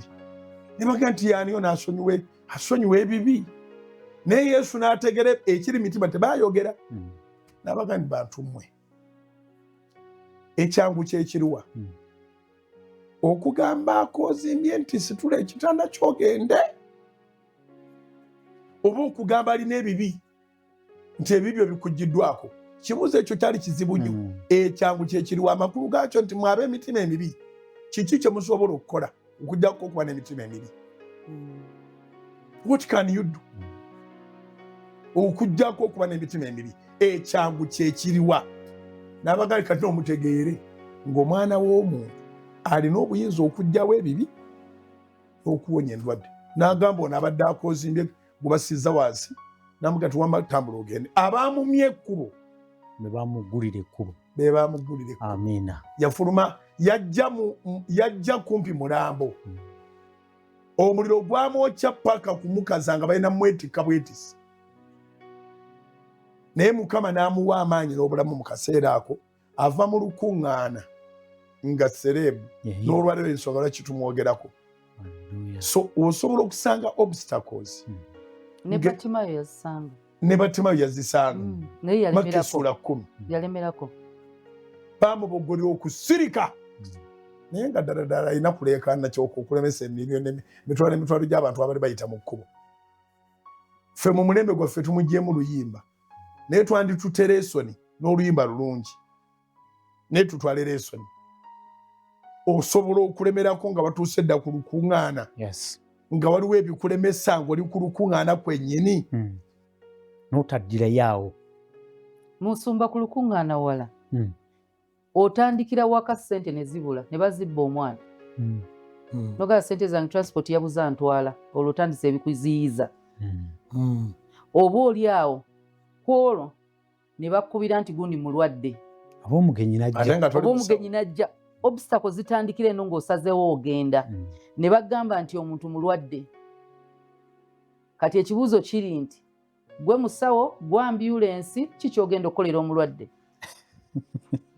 wabula olina kgenda mu lukuŋŋaana omusabire mugatte bugasi musakyali olina ganoga kaŋŋende mu lukuŋŋaana mulankyawo eno kale naasulayo oba kaŋŋende emisana ekiro nzireyo mu lukuŋŋaana nkole omulimu gwange ne bw'osigala n'omulwadde ewaka afa nze nakirabako nga maama mulwadde ali mu ddwaliro ne ŋŋamba ŋŋenda sazaamu olukuŋŋaana twalina kampu y'abakyala nga tutegese kyakigalo ne women's ministry tutegeka olukuŋŋaana olw'abakyala kampu eyo yaliyo ng'omwezi guggwako gunaatera okuggwako ne ŋŋamba ŋŋenda sazaamu olukuŋŋaana maama mulwadde ali mu ddwaliro atuwulira ng'ali ku kitanda ng'ali bubi nga tuli awo tuteesa ninga mukwano gwange lwekyo ne mugamba manyi kati olukuŋŋaana lino neetaaga dduyimiza nsooke mbeere ku maama bwe nabeera eri nina okusulangayo olwo yafuna amaanyi n'aŋŋamba ye ogenda sazaamu ate emirimu gya Mukama nze nga neewulira bulungi sooka ogende mu lukuŋŋaana okome okumbe si yayogera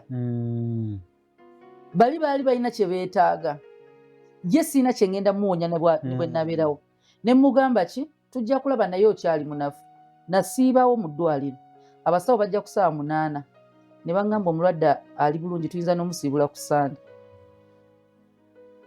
ne ŋŋamba kaŋŋende mu lukuŋŋaana saalusazaamu ne ŋŋenda mu lukuŋŋaana ng'ali bulungi olunaku olukuŋŋaana lwe lwaggwa lwagenda mu koma in other words nali sisobola mutaasa nga ntudde awo omulimu gwa Mukama gwali gulina osigala ngugenda maaso nze nali nina mumusabira naye ekiseera kye kyali kituuse ng'agenda kati distraction zino n'obstacles zijja okyali waka olunaku lw'olowooza nti ŋŋenda lw'otandika ofuna ebizibu waliwo ekijjaawo bakubikira apo nabaddaga nti nabo omukyalo basobola okujja okukukyalira abagenyi bajja naye nga nabo beetaaga ssaala beetaaga nabo ssaala mutudde mwenna mutuule weetaaga ssaala kati nabaze beetaaga ssaala ogamba ate transport yatwala ekkololo yemmere gye balina okulya olwo sitaani afuna ebijjawo ssente ebijjawo obudde bwo ebijjawo musumba ayogedde abadde akyayogera musumba abadde ayogera ku mwami eyaleetebwa maaso ga Mukama bakuba ekituli mu kasolya bw'otunulira omusajja ono buli muntu Yesu gwe yawonya alina ebigambo bye yayogererako waliwo bwe yagamba just okkiriza kukuonyeza oli ensimbu ne ziwona ono yamugamba ebibi bye bisonyiyidde waliwo abantu abali nga bo tebamanyi nakumanya nti ebizibu byabwe biri spiritual byebire okay balina ebizibu nga biva ku bibi. Waliwo ebibi ebyakolebwa bibateekako ekikolimo ekirina omujja mu muliro kujja mu maaso ga Mukama kumwegayirira mumusonyiwa ebibi bye n'ebyabazadde be oluusi ne bajjajjaabo. Lwaki bw'osoma Katonda bw'awa Musa amateeka 10 amateeka 10 bw'osoma egundi Exodus chapter 20 verse 5 Katonda ayogera n'abagamba tebakolanga kibumbe kya kusinza n'agamba naye we bali kikola agenda kukyalira emirembe egyo ena n'obusungu bwe. Kitegeeza osobola okuba nga oli mulembe gwa kusatu ng'okubonaabonako kwonna kuva ku kusinza kwa ekibumbe tewakiraba nako tewakisinzaako naye agambye alambula emirembe ena. Kati waliwo omuntu alina okujja nga gwe bw'onoonya amazima Musumba bw'agambye nti waliwo amaanyi ge tutalaba ng'amaanyi g'otalaba si tegava na wa sitaani gava wa Katonda yabakolimira nga ebibi byo bye birina okusonyiyibwa oteebwe kubanga ono omusajja Yesu bw'amuwonya alwaki amugamba bibi yali prescription ndo era tulaba omuvubuka eyawonyezebwa baabuuza ono ye yayonoona oba omuzadde okitegeeza tulinawo ebibi ebisobola okubanga endagaano nga Katonda bwe yagamba Isaaka nti ŋŋenda kuba naawe ŋŋenda kuwa omukisa ku lw'omuddu wange Ibulayimu kitaawo ekitegeeza nti waliwo n'omukisa gwe tulimu olwaleero lwa bazadde baffe tegwava ku ffe Katonda ng'endagaano gye yakola n'omuzaddewo gwe omukisa gw'otambuliramu kati n'ekikolimo ekyatuula ku muzaddewo olw'okusinza balubaale kikutambulirako nga bwe tulaba nti taata yalema okukolimira mutabani we n'akolimira omuzzukulu n'abuuka Haamu eyamulabye ng'ali bwerere n'aseka n'akolimira Kanani. Kati tulina okugenda mu maaso ga Mukama kino Musumba kyalangira spiritual independence ng'omuntu okyakwatiddwa ekikolimo because ekiri spiritual ekyoyoyo kikyakutte. Sawulo bwe yajeema Bayibuli etugamba omwoyo wa Mukama we yamuvaako omwoyo mubi ne gujja. Kati waliyo abantu nga mwoyo mubi gwe gumulimu nga teweetaaga nakola nnyo oli agamba nange nkoze buli mulimu ngukoze be bagamba nti bw'okola ennyo ogaggawala nze lwaki sigaggawala. Waliwo kyo amaanyi g'otalaba nga mu nsi eyo omwoyo sento zonkwate ng'ojja kukola ojja kutuuya n'emabega waliwo omukyala gwe nali nsenganye n'aŋŋamba nti bamugamba omwami we musamize agolokoka omubiri gwonna gumuluma kati oli muganda w'omwami yamugamba n'amugamba munnange eno ewaffe gye wafumbirwa bakyala baffe be bakola emirimu. N'agamba aloota nga abanga aloota ng'ali kwadiwe yasimanyi yasitula seminti yakola muganda wa bbawe ye yamugamba n'amugamba eno ffe n'agamba naye ekirungi okyali mulamu. Mukazi we yasooka yamukubulirako ate yaddako nga waliwo ekyoyoyo nga endagaano bbawe yagikutaddemu endagaano mukazi we yagikutaddemu. Byonna mu Jekololo 26 omwezi guno gwennyini tusabe twegayirire ebintu ng'ebyo bikutuke. Nsanyukidde nnyo ekyomusumba ekigambo kye kyasomye era Mukama atukoze bulungi ku kigambo kino nti bali bwe baakuŋŋaana Peetero ng'ali mu bizibu baakuŋŋaana ne basaba tumaze ne tukiraba mu maaso nti Peetero teyali ye. Oyinza okuba ng'olina omuntu nga yakyuka takyali ye takyamanyi bigenda mu maaso tamanyi kyakuzzaako n'ojja n'osaba ayinza nakuba ali mu kkomera bwe yeddamu agenda okweddamu meaning nti waliwo tutambula embeera mwe tuyita ng'omuntu gwe wenyini wavaamu balaba bulabe mubi bwe weddamu reality neryoka ekulaga nti waliwo amaanyi agali supernatural agakuyisizza w'obadde oyita. Peetero naawe obujulizi Bikola Bitume 12:11. Peetero bwe yeddamu n'agamba nti kaakano ntegedde mazima nga Mukama waffe atumye malayika nanzijja mu mukono gwa Kerode ne mu kusuubira kwonna okw'eggwanga ly'Abayudaaya essaala esobola okujja mu mukono gw'omubi ne mu kusuubira kwonna okw'abalabe buli kibi kye bakusuubiriza Katonda n'akikola vice versa nga Yusufu bw'ayogera ne baganda be n'abaganda mwe mwagenderera bugendereza okundeetako buli kigambo ekibi naye Mukama n'agenda bugendereza okundeetako buli kigambo ekirungi. You intended evil, God intended good. Yes. As you can see. Nabagamba nja baliisa. Katonda n'abikyusa byonna. Kakati Peetero yakiraba tawonye bwonye mukono gwa Kerode. Naye mu kusuubira kw'abatuma n'abakyamuse nga yakubattiddwa. Neekulumbe kwennyini kubeerako abantu ababi nga bazze konfaminga kufa kwa muntu taddanga engulu. Tutegeregana.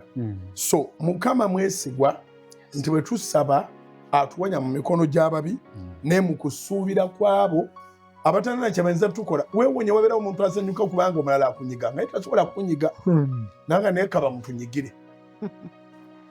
Kaba mutunyigire nabanga mulogo wa ngeri eyo ayagala ekikukola obubi kikukolera eddala bubi wadde tanakyasobola kola 12 lugamba. Bwe yalowooza n'ajja mu nnyumba ya Maliyamu eyali nnyina Yokaana erinnya lye eryokubiri Makko mwe baali bakuŋŋaanidde abangi nga basaba. Kati kololo waabwe yali nnyumba.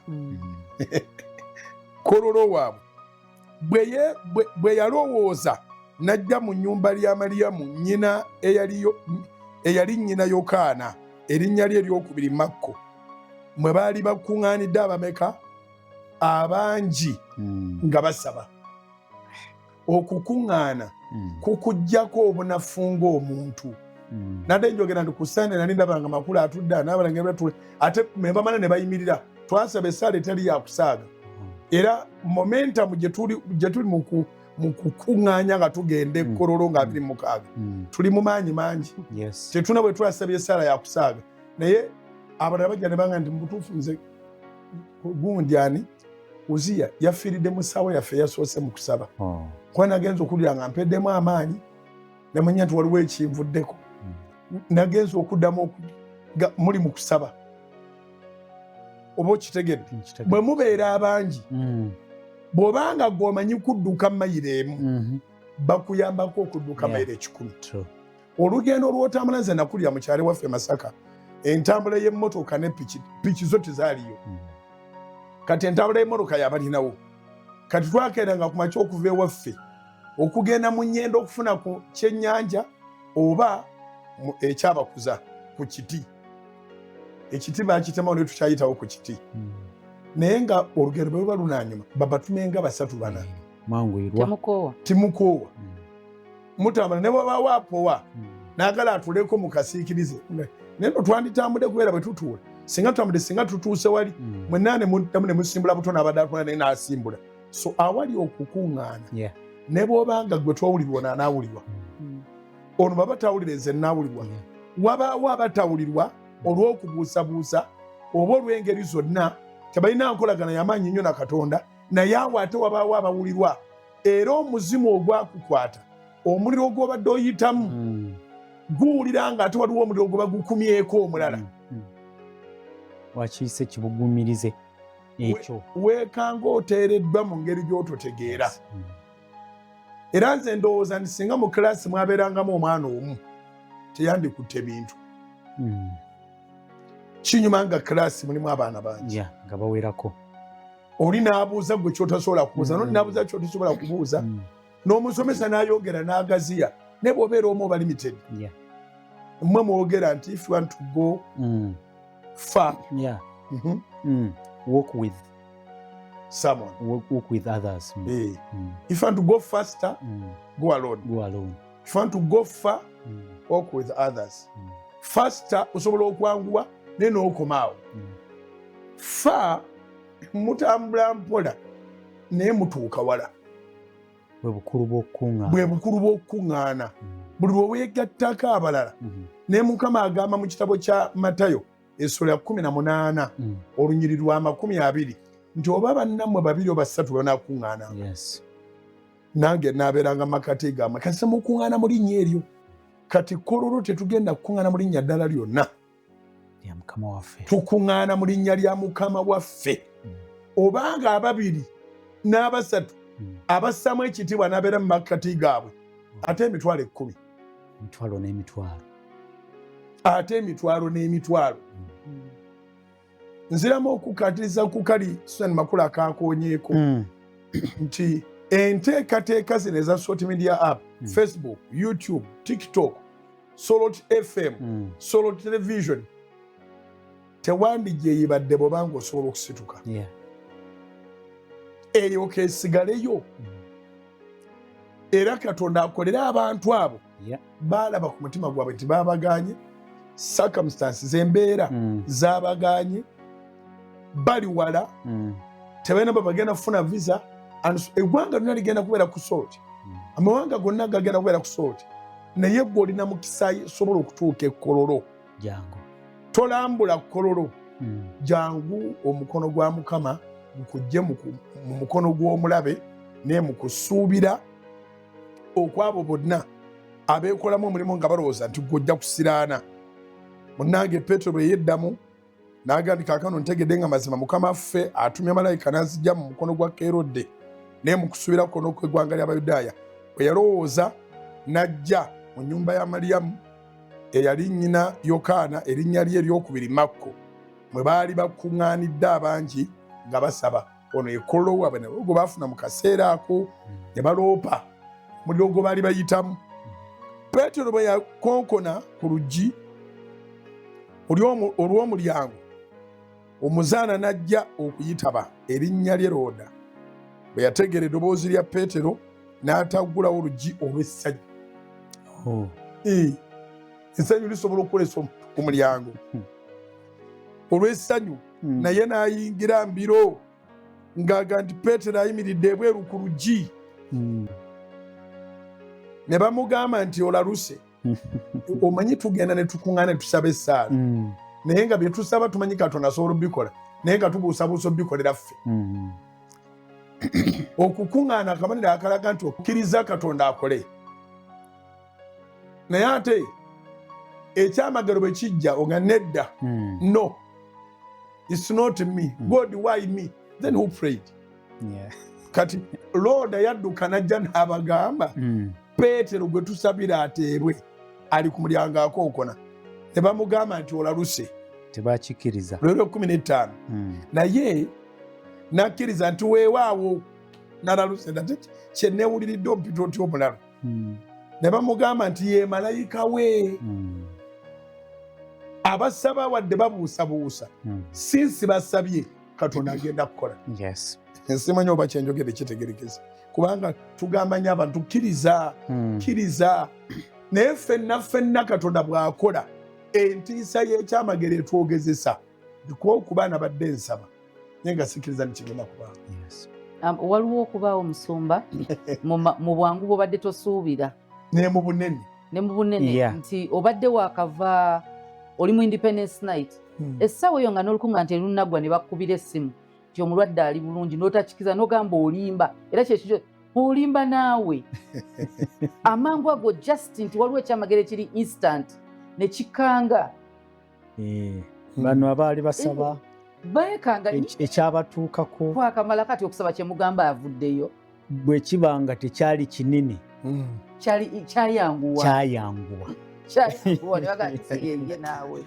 ekyokubiri mu kusaba beesiga Katonda naye taata eyakutte ye head of state omukono gwa Kerode ate Kerode talinaamu kisa mu ye yeekubye mu mutima kugamba osabira ekintu naye nga nawe tomanyi ddala ekintu ekyo kinaavaawo kitya kyova olaba tolina kulekerawo okusaba kubanga okusaba kuwa eggulu emirimu musumba n'oluusi ekitutawaanya bwe tusaba tusaba kubanga batugambye tusabe Katonda yatugamba tusabe tumwesige tusabe ne weebuuza naye buno obulwadde bwensaba bugende nga siwulirangayo bujulizi kati okusumululwa kwa Peetero nga tebawulirangako obujulizi bwa njegere kwekutula zokka malayika nejja ne gaafuluma tewali yali afubutuse mu ate mukono gwa Kerode.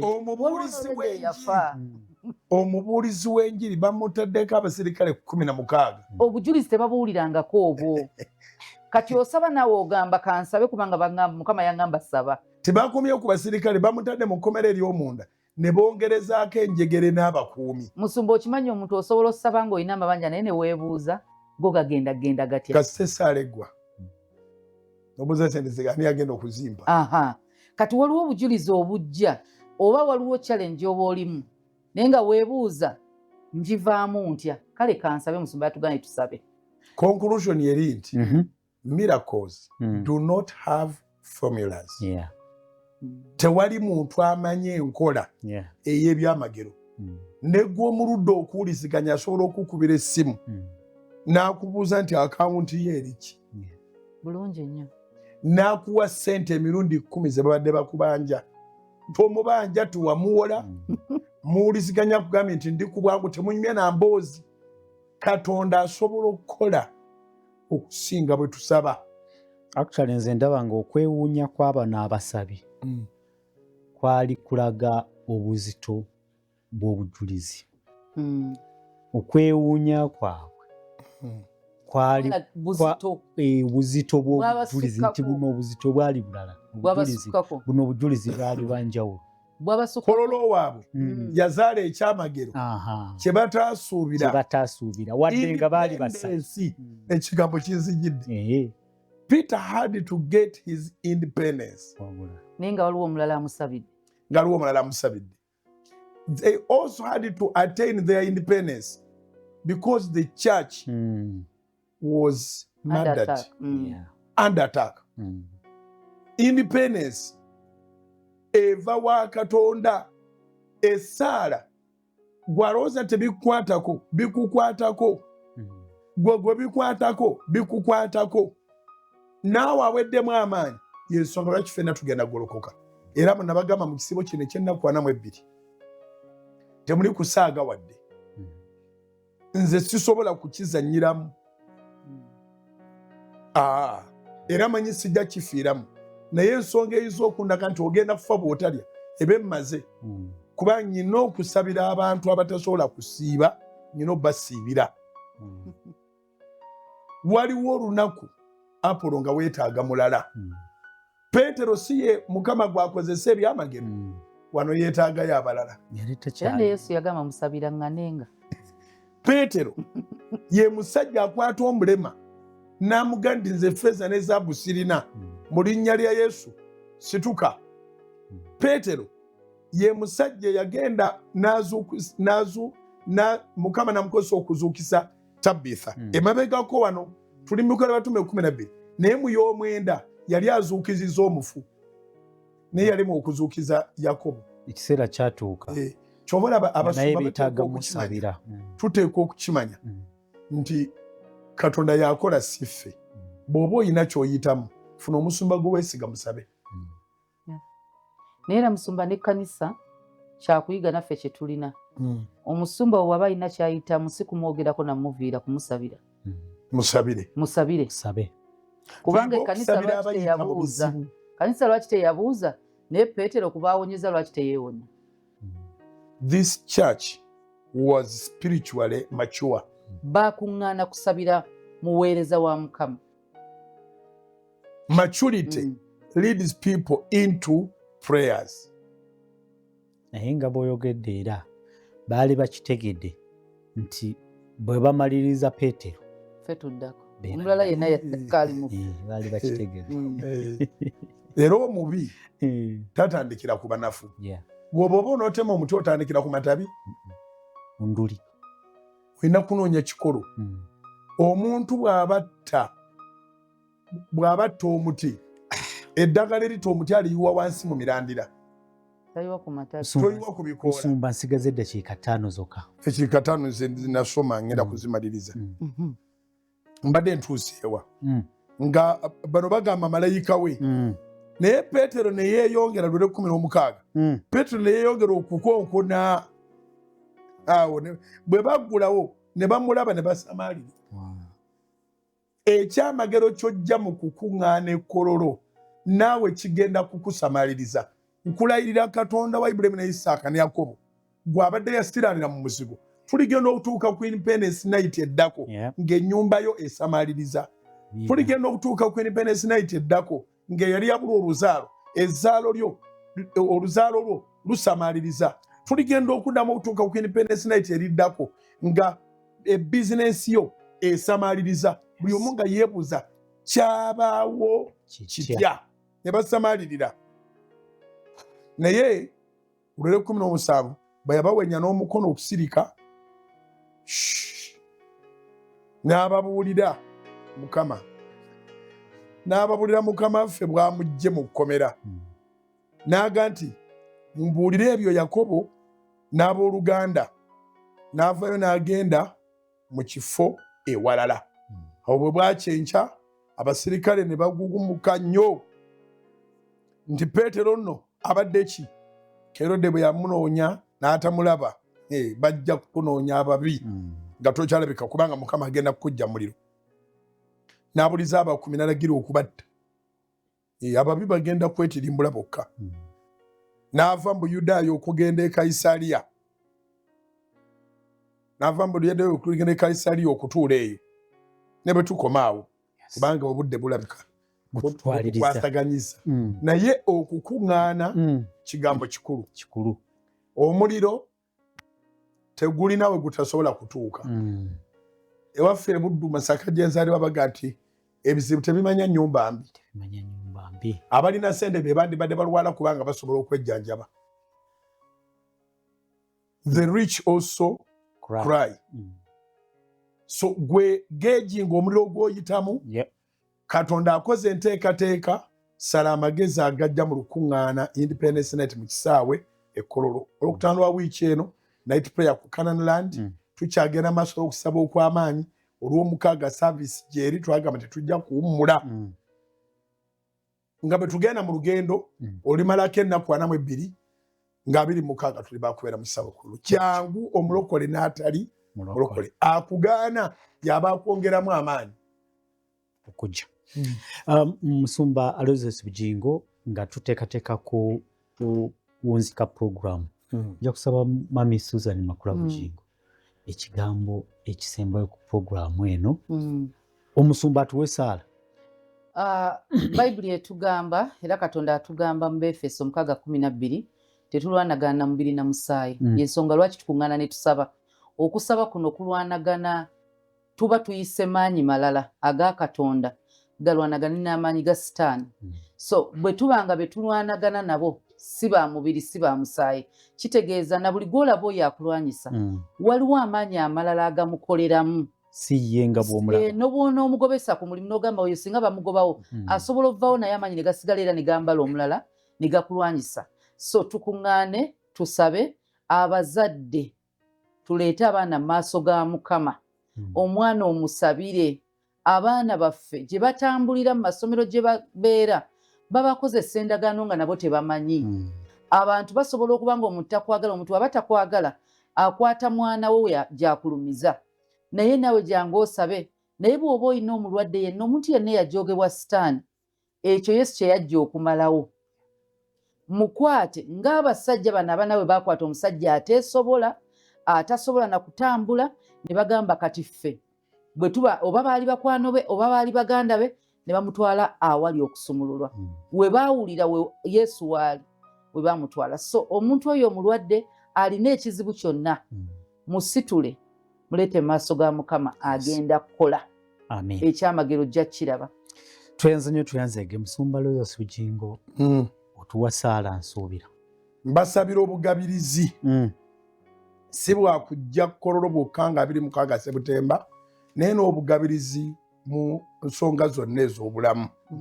Obugabirizi mu mirimu gyammwe, obugabirizi mu maka gammwe, obugabirizi mu zadde lyammwe, obugabirizi abalina amabanja bayita muliro gw'amabanja, Katonda aleeta obugabirizi. Kampani eziyita mu muliro, Katonda aleeta obugabirizi. Mbasabira okulaba omukono gwa Katonda mu bulamu bwammwe. Katonda abakuume nga muli balamu mu linnya lya Mukama Yesu Kristo, era tusisinkane nga buli lunaku mu kusaba okutuuka tunasisinkana ekkololo ensi n'ensi nga yeeyiye wamu nga waliwo obujulizi obuzze bukuŋŋaanyizibwa tulyoke tunune obujulizi obw'omuziizi obwawamu mu linnya lya Kristo Yesu Mukama waffe. Amiina. Amiina. Twebaza Mukama olw'ekiseera nga kino era bw'abadde atulaba oba atuwuliriza amawulire nga gano amalungi gongereyo tegeezaako omulala nti 26 Sebutemba tuli Kololo Independence Night. Nze Prince Apollo, program tugikoze n'omusumba Aloysius Bugingo, omusumba wa House of Prayer Ministries International. Tubadde ne Mami Susan Makula Bugingo. Katubagaliza omukisa gwa Mukama musule bulungi